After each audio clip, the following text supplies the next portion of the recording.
વડાપ્રધાન મોદીએ પ્રયાગરાજ મહાકુંભમાં સંગમ તીર્થ પર આસ્થાની ડૂબકી લગાવી. આશરે 2.5 કલાકના રોકાણ બાદ 12:30 કલાકે પ્રયાગરાજથી પરત દિલ્હી જશે.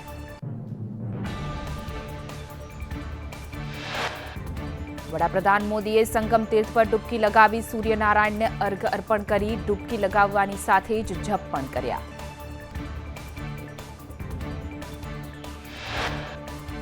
પીએમ મોદી પ્રયાગરાજ એરપોર્ટ પહોંચ્યા, જ્યાં સીએમ યોગીએ તેમનું સ્વાગત કર્યું હતું. બાદ એરલ ઘાટથી હોડીના માધ્યમથી વડાપ્રધાન સીએમ યોગી સાથે મહાકુંભમાં પહોંચ્યા.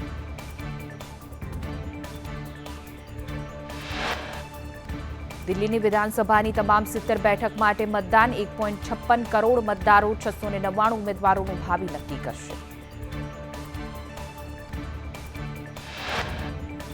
દિલ્હીમાં રાહુલ ગાંધી, એસ જયશંકર, હરદીપ પુરી અને અલકા લાંબા સહિતના નેતાઓએ કર્યું મતદાન. વહેલી સવારથી જ મતદાન માટે લાંબી કતાર.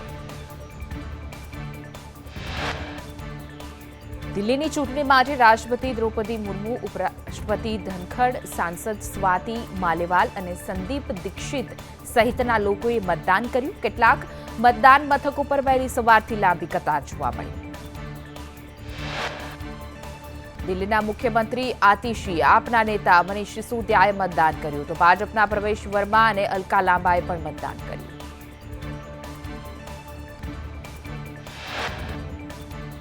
પીએમ મોદીની દિલ્હીવાસીઓને મતદાન કરવા માટે અપીલ. ટ્વીટમાં લખ્યું કે આ તહેવારમાં પૂરા ઉત્સાહ સાથે ભાગ લેવા વિનંતી. સુરતમાં મનપાની પેટા ચૂંટણીમાં ત્રિપાંખિયો જંગ જામ્યો. વોર્ડ નંબર 6ની પેટા ચૂંટણીમાં કુલ 6 ઉમેદવારો મેદાને છે. પેટા ચૂંટણીમાં ભાજપ કોંગ્રેસ આપ વચ્ચે જંગ. વોર્ડ નંબર 6ની પેટા ચૂંટણીમાં એઆઈએમઆઈએમ અને 2 અપક્ષ ઉમેદવાર પણ ચૂંટણી મેદાને છે. આગામી 10 દિવસ સુધી વોર્ડમાં ચૂંટણી પ્રચારનો દોર ચાલશે. ચૂંટણી પંચે કરેલી મર્યાદામાં ચૂંટણી ખર્ચ કરી શકશે.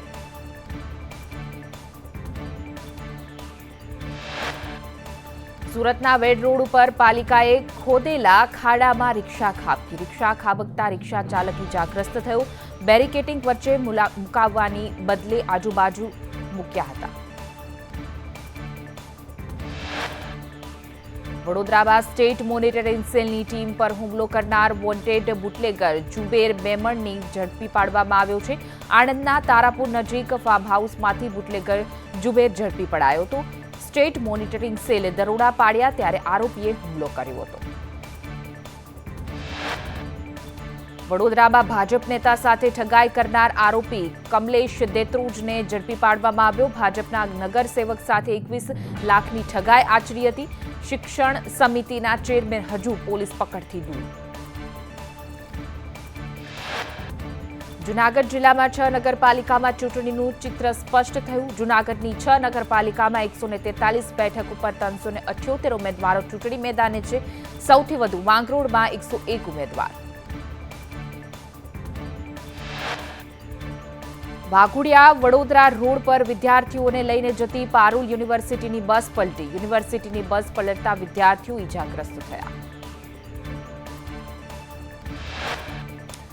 દાહોદના સંજેલીમાં આરોગ્ય વિભાગના દરોડા. ખાદ્યતેલના હોલસેલના વેપારીઓને ત્યાંથી અલગ અલગ બ્રાન્ડના 8 ખાદ્યતેલના નમૂના લીધા. આણંદમાં ઢોરવાડામાં 7 પશુઓના મોતને લઈને રોષ. ગૌરક્ષકો અને પશુપાલકોએ ઢોરવાડામાં મચાવ્યો હોબાળો.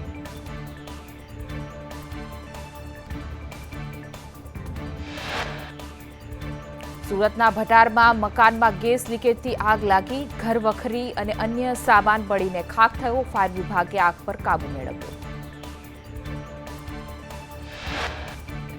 આણંદમાં સામરખા ચોકડી નજીક કારમાંથી 5.7 લાખની મત્તાની ચોરી. કારમાં પંક્ચર પાડીને રોકડ ભરેલા થેલાની ચોરી કરાઈ.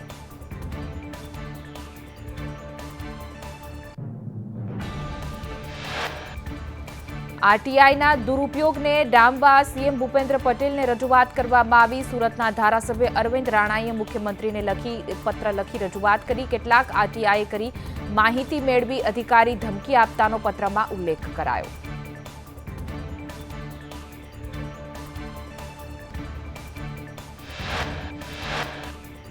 ધારાસભ્ય અરવિંદ રાણાએ લખ્યું કે અધિકારીઓ પર દબાણ લાવી વ્યક્તિગત રીતે હેરાન કરે છે. સુરતમાં આવા કેટલાક કિસ્સાઓમાં માનસિક રીતે પરેશાન કરતા આપઘાત સુધી પણ વાત પહોંચી જાય છે. અમદાવાદમાં લંપટ આસારામની વધુ એક કરતૂત સામે આવી. કોર્ટની મનાઈ છતાં અનુયાયીઓ આસારામને મળવા આશ્રમ પહોંચ્યા. અગાઉ આસારામનો સભાનો વિડીયો સામે આવ્યો હતો. આસારામના આવતા જ જમીન પર પોસ્ટરો લગાવી દેવામાં આવ્યા. આસારામે પચાવેલી ગેરકાયદે જમીન ખાલી કરવા સૂચના. ગેરકાયદે જમીન પર આગામી દિવસમાં બુલડોઝર ફરી શકે છે. સુરેન્દ્રનગરના લીંબડીમાં 80 વર્ષીય વૃદ્ધા પર દુષ્કર્મ આચરવામાં આવ્યું. ચોરીના ઈરાદે ઘૂસેલા નરાધમે વૃદ્ધા પર દુષ્કર્મ આચર્યું. છરીની અણીએ ચોરી અને લૂંટને અંજામ આપવા પ્રયાસ કરાયો. ઘેરેથી કોઈ વસ્તુ ન મળતા વૃદ્ધને હવસનો શિકાર બનાવવામાં આવ્યો.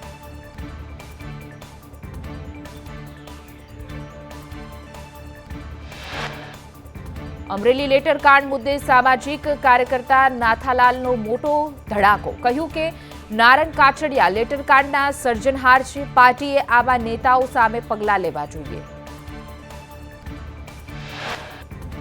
ખેડામાં ગળતેશ્વરના સેવાલિયામાં ફાયરિંગ. સોસાયટીના રહીશો અને બિલ્ડર વચ્ચે ઝઘડો થતા બિલ્ડર શકીલ હાજીએ જાહેરમાં ફાયરિંગ કર્યું. દ્વારકા ડિમોલેશન મુદ્દે પુરાવા ન હોવાથી હાઈકોર્ટે સ્ટે ઓર્ડર હટાવ્યો. ગયા મહિને બેટ દ્વારકામાં કરાયું હતું મેગા ડિમોલેશન. વકફ બોર્ડ પાસે ધાર્મિક દબાણોના પુરાવા નહીં. ગાંધીનગર ખ3 સર્કલ પર ગાડી પલટી. કાર ચાલકે કાબુ ગુમાવતા ગાડી પલટી. ઘાયલ કાર ચાલકને સારવાર માટે હોસ્પિટલ ખસેડાયો.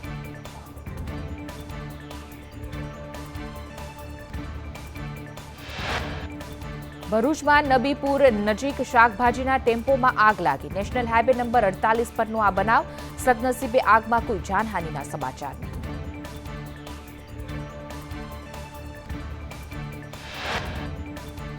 વલસાડના ધમદાચી ગામમાં આવેલી સિલોક્સેન એગ્રોડાઇન્સ ઇનોવેટિવ કંપનીમાં આગ લાગી. ફાયર અને પોલીસની ટીમે ઘટના સ્થળે પહોંચી વધુ તપાસ હાથ ધરી.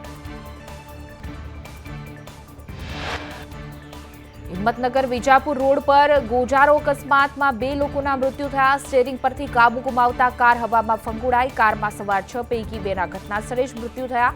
કાર પલટી જવાના દ્રશ્યો સીસીટીવીમાં કેદ થયા.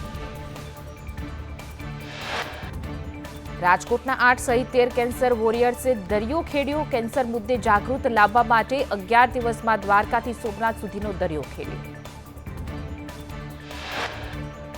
સુરતના અડાજણમાંથી મહિલા ચોર ઝડપાઈ. મહિલાએ મકાન માલિકના ઘરમાંથી 17 લાખના દાગીનાની કરી હતી ચોરી. મહિલા ફરિયાદીના ઘરમાં નોકર તરીકે કામ કરતી હતી.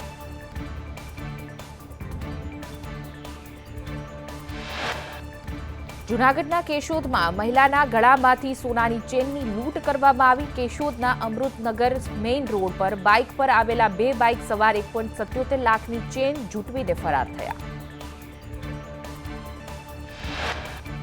રાજકોટમાં 6 જેટલી દુકાનોમાંથી ખાદ્ય તેલના નમૂના લેવામાં આવ્યા. આરોગ્ય વિભાગની ટીમે કપાસિયા તેલ, સિંગ તેલના નમૂના લીધા. રૈયા રોડ, કોઠારિયા સહિતના વિસ્તારમાં ફૂડ વિભાગના દરોડા.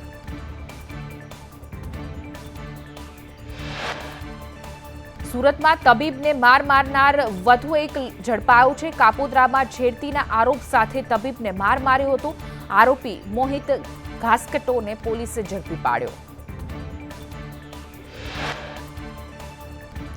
ગુજરાતમાં યુનિફોર્મ સિવિલ કોડ લાગુ કરવાની કવાયત. સુપ્રીમના નિવૃત્ત જજ રંજના દેસાઈની અધ્યક્ષતામાં 5 સભ્યોની કમિટી રચાઈ.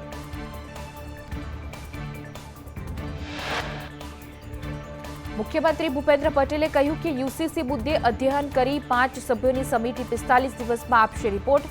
જે આધારે રાજ્ય સરકાર યોગ્ય નિર્ણય કરશે. ગુજરાત પીએમના સંકલ્પને સાકાર કરવા કટિબદ્ધ. યુનિફોર્મ સિવિલ કોડ પર અધ્યયન કરવા રંજના દેસાઈ સાથે પૂર્વ વાઇસ ચાન્સેલર દક્ષેશ ઠાકરનો કમિટીમાં સમાવેશ. સાથે જ પૂર્વ IAS CL Meena, advocate RC Kodekar, સામાજિક કાર્યકર ગીતા શ્રોફનો પણ સામેલ છે. યુસીસી મુદ્દે ગૃહ રાજ્યમંત્રી હર્ષ સંઘવીએ કહ્યું કે યુસીસી માટે કમિટીની રચના કરવામાં આવી છે. 45 દિવસમાં કમિટી સરકારને રિપોર્ટ સોંપશે. તમામ લોકોને સાથે રાખીને રિપોર્ટ તૈયાર કરાશે. રિપોર્ટ રજૂ થયા બાદ સરકાર નિરીક્ષણ કરશે.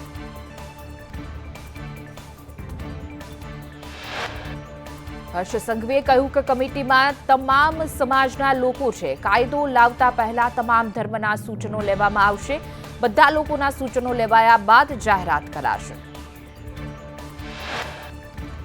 સંઘવીએ વધુમાં કહ્યું કે ઉત્તરાખંડે દેશભરમાં શ્રેષ્ઠ મોડેલ રજૂ કર્યું છે. કોંગ્રેસ વર્ષોથી એક જ નિવેદન આપતી હતી. કોંગ્રેસને કહો કે કશુંક નવું લાવે. કોંગ્રેસને તમે ગંભીરતા લો છો એ જ નવાઈની વાત છે. યુસીસી અમલીકરણ અંગે સાંસદ ધવલ પટેલનું નિવેદન. કહ્યું કે આદિવાસી રિવાજો પરંપરાને કોઈ અસર નહીં થાય. આદિવાસી સમાજને યુસીસીમાં સમાવિષ્ટ નથી કરાયો.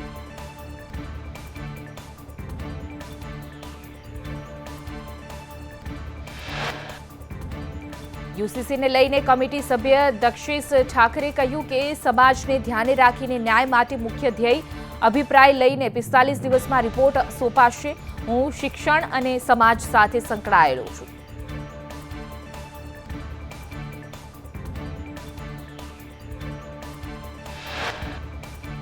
યુસીસીને લઈને ધારાસભ્ય ઇમરાન ખેડાવાલાએ નિવેદન આપતા કહ્યું કે કમિટીમાં મુસ્લિમ સમાજના સભ્ય હોવા જોઈએ.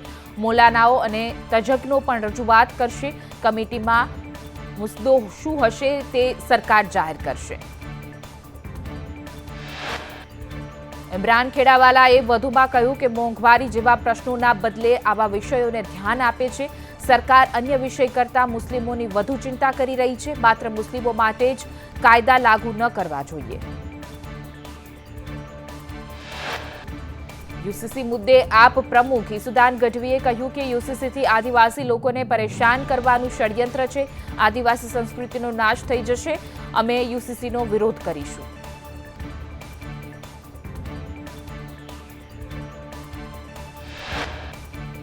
યુસીસી મુદ્દે વકીલ હાર્દિક બ્રહ્મભટ્ટે કહ્યું કે દેશમાં તમામ ધર્મો અને સમુદાયો માટે કાયદો સમાન હશે. જે સંસદ દ્વારા નક્કી કરાશે તે તમામ કાયદાનો લાભ મળશે. બધા ધર્મ માટે લગ્ન છૂટાછેડા માટે એક જ નિયમ લાગુ થશે.